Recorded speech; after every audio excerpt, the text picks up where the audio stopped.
¿Qué tal? Buenas tardes. Soy Florencia Santinelli, docente de la práctica profesionalizante 1, que se dicta en el segundo año de la carrera Tecnicatura Superior en Desarrollo de Software.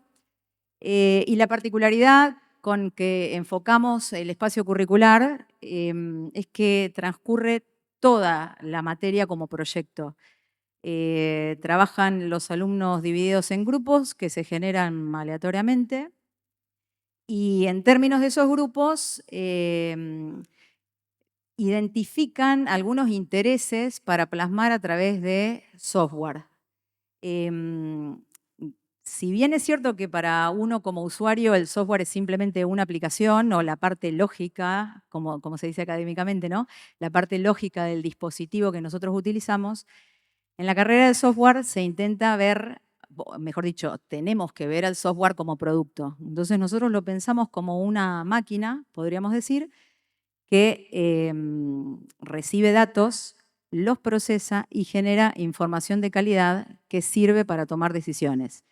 Y eso, a pesar de sonar sencillo, genera un gran desafío porque cuando los estudiantes ingresan a segundo año, vienen como muy despojados de esa construcción. Entonces, a lo largo del espacio curricular se le brindan las herramientas para que logren por lo menos pensar en una idea inicial de cómo hay que construir un software para que realmente resuelva un problema y sea pensado en beneficio del grupo de usuarios, de un grupo objetivo.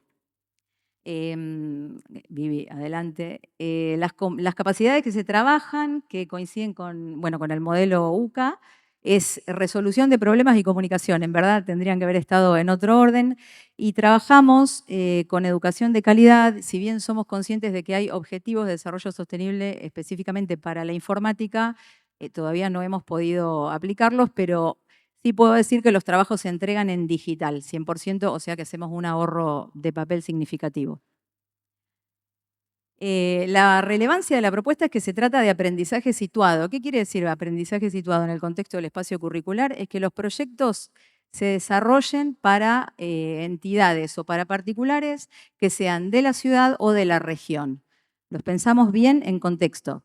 Entonces, tiene esas dos grandes patas, orientarlo hacia los requerimientos locales y regionales, pero también identificar cuáles son las tecnologías que se utilizan en la región, para ver si nos sirven o si podemos construir nuestro proyecto a partir de eso. Y otra de las capacidades que intrínsecamente aparece es el de trabajo en equipo, pero a través del desarrollo de proyectos. ¿Cómo lo logramos? Específicamente identificando las demandas de las empresas locales, que ahí los chicos pueden entrar a trabajar en pasantías, pero cuando no logran las pasantías, me parece que se logra el aspecto más rico de la materia, que tiene que ver con detectar las oportunidades emergentes en la región.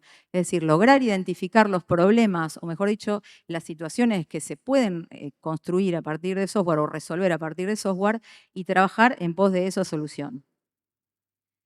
Los desempeños tienen que ver con esto, están pautados porque en un momento la materia se planteó como muy desarticulada y no llegábamos a buenos resultados. Entonces se hizo central una necesidad de definir qué era lo que se les iba a pedir en cada instancia y a partir de eso una calendarización. Entonces, a lo largo de todo el año, en primer lugar, se hace una delimitación del problema, que parece sencillo, pero es la parte más compleja de trabajar en software. Y a partir de esa delimitación del problema, definición del objetivo y fundamentación. Esas dos partes, esos dos contenidos nos llevan todo el primer cuatrimestre, porque es muy difícil poner en palabras para los estudiantes de las carreras técnicas un objetivo que defina el límite del problema, porque de lo contrario eso se disipa, no tiene límites, y pensar en una fundamentación, es decir, la razón de ser de ese software también es una complicación. Entonces, toda esa construcción es solamente en el primer cuatrimestre. A continuación volvemos de las vacaciones y hacemos una identificación de procesos, construimos el modelo de datos que también tiene su complicación porque es precisamente ahí en donde nosotros nos metemos a ver cuáles son los datos que tiene que recoger nuestro sistema para producir esa información que ellos quieren brindarle al usuario y resolverle el problema en términos de esa información. El diseño de interfaces de usuario también es muy importante y también desafiante porque tienen que ir acompañado de esos datos. Es decir, los datos no surgen de la nada en el proceso de construcción del software y tampoco se pierden en el éter, es decir, en algún lado tienen que estar. Y esa construcción realmente es, bueno, muy importante porque después ya van a ver cuáles son las valoraciones que hacen los estudiantes que tienen que ver con eso, ¿no? De pensar en una idea inicial y después lograr concretarla a través de un proyecto.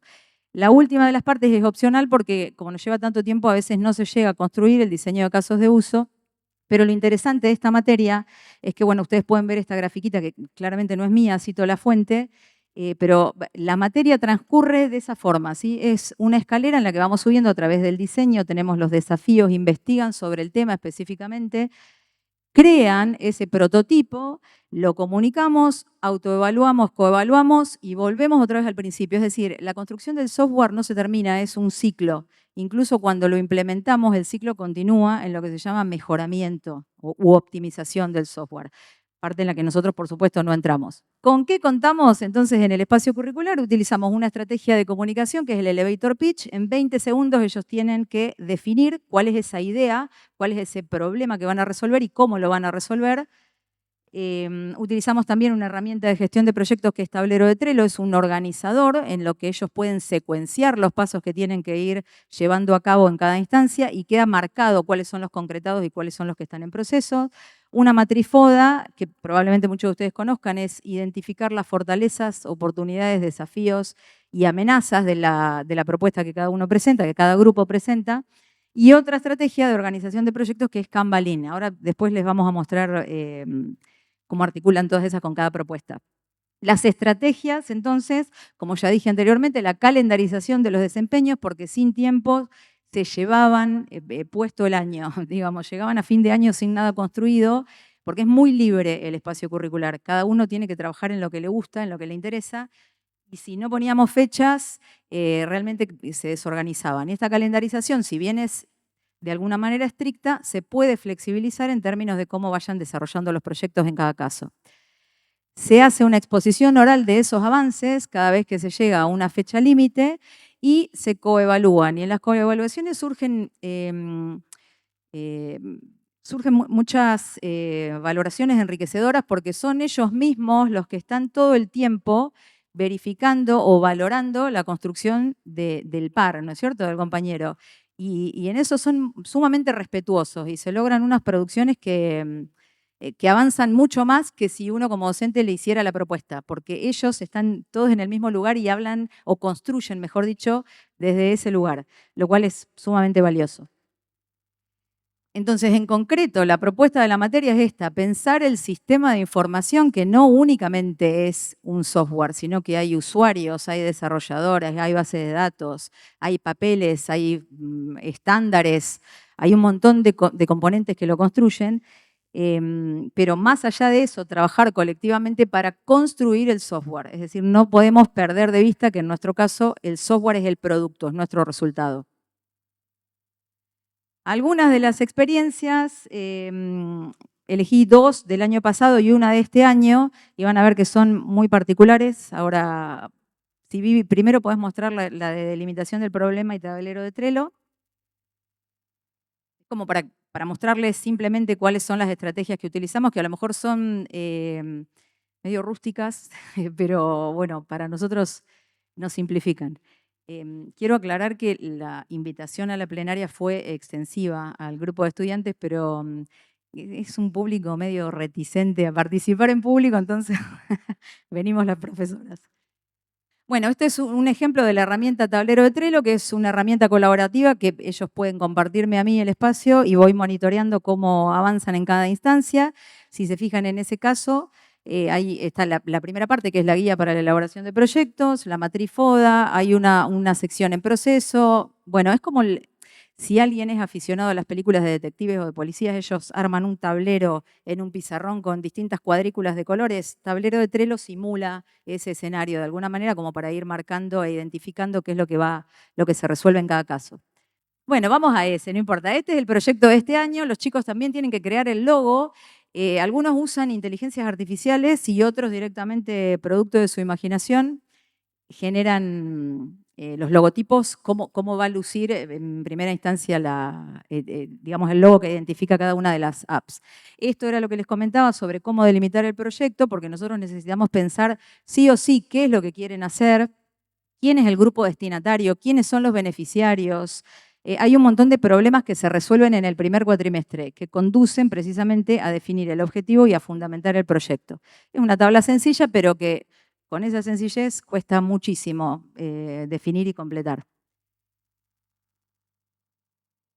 Bien, hablábamos de RaceView, un grupo de 2024. Hay uno de los 3 chicos que es aficionado a las carreras de automovilismo de Santa Fe. Entonces a ellos se les ocurrió que podían pensar en instalar sensores en algunos vehículos para monitorear los tiempos de carrera o los tiempos de práctica en ese momento y que el equipo tome decisiones sobre la base de datos reales, no sobre la aleatoriedad o la experiencia, sino que tengan información fundada que les permita a lo mejor ajustar, no sé, las libras de un neumático, la ubicación del piloto, temperatura de motores, etc. Delimitaron el objetivo, que tiene que estar bien claro, porque cualquier cosa que no esté establecida en el objetivo puede escaparse al proyecto. Ese es un ejemplo del Kanban, que es simplemente una herramienta en la que ellos tienen. Se supone que Kanban, los que desarrollan proyectos, es un gran tablero que se despliega en una gran mesa y se van superponiendo partes. Bueno, Kanban también existe como herramienta digital y ellos la vuelcan de esta manera. No es única, pero básicamente tiene las mismas pautas. Lo que sí resulta difícil cuando uno trabaja con Kanban, hay una primera parte en que ellos tienen que hacer el modelo de producto mínimo viable, es decir, lo mínimo que necesita el producto, y eso es lo que los complica, porque una cosa es pensarlo, imaginarlo en la cabeza al software y después bajarlo concretamente a los datos. Entonces vamos a las experiencias. Las maquetas pasamos rápido. Esto es un modelo de pantalla vacía, cómo se vería el piloto, y esto es cómo vería el equipo, por ejemplo, la parte del piloto, la parte del equipo. Y esto también es un sensor, una parte, un visor opcional del sensor que estaría en la cabina del piloto, y esta sí se vería en tiempo real, se mostraría a los del equipo. Vamos al otro proyecto, uno que es Vote Change, que lo pensaron específicamente para las elecciones de centro estudiante de acá en ICES, y que ellos querían hacer, simular un proceso electoral para el centro de estudiantes en la que grabara toda la información del proceso en una blockchain, ¿sí? De manera tal que fuese totalmente transparente a todos quienes ingresaran a ver esos resultados. Entonces ellos trabajaron en el Kanban nuevamente, generaron el diagrama entidad-relación y bueno, las pantallas están muy buenas porque se involucraron ellos también en el diseño, así que las vamos a mostrar rápido. Así se vería la aplicación con el logo generado de inteligencia artificial, un registro de usuario.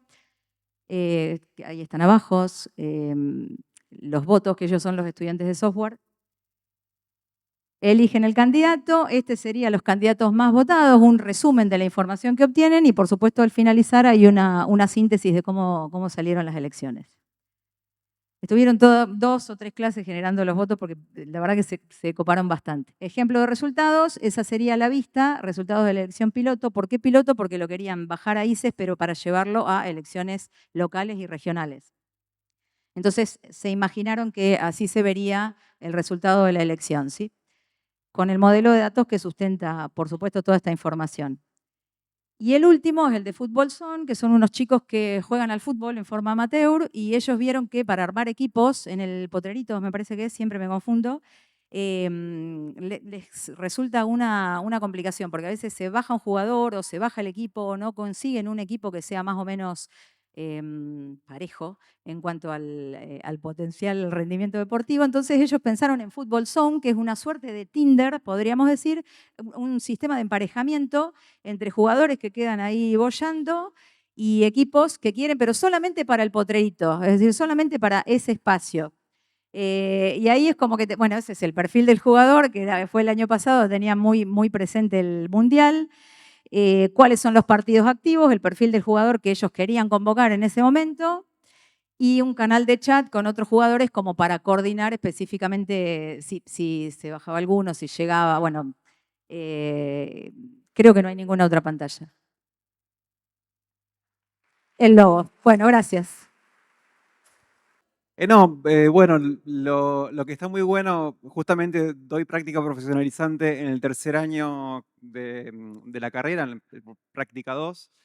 Y lo interesante de esto, más allá de la preocupación que por ahí genera lo que son las inteligencias artificiales en cuanto a la programación, porque hoy en día cada vez están más aceitadas y permiten generar código real, lo que está muy interesante de esto del proyecto, como decía Flor, es que la definición de un objetivo, hacer toda la trazabilidad de datos, nos permite sí o sí llegar a algo concreto. No es tan simple como generar un código y ya, sino que hay que definir objetivos, a qué público está apuntado y hacer todo el proceso completo. Creo que eso es lo fundamental y que los chicos creo que lo entienden cuando finaliza la práctica, de que no es tan sencillo como todo parece.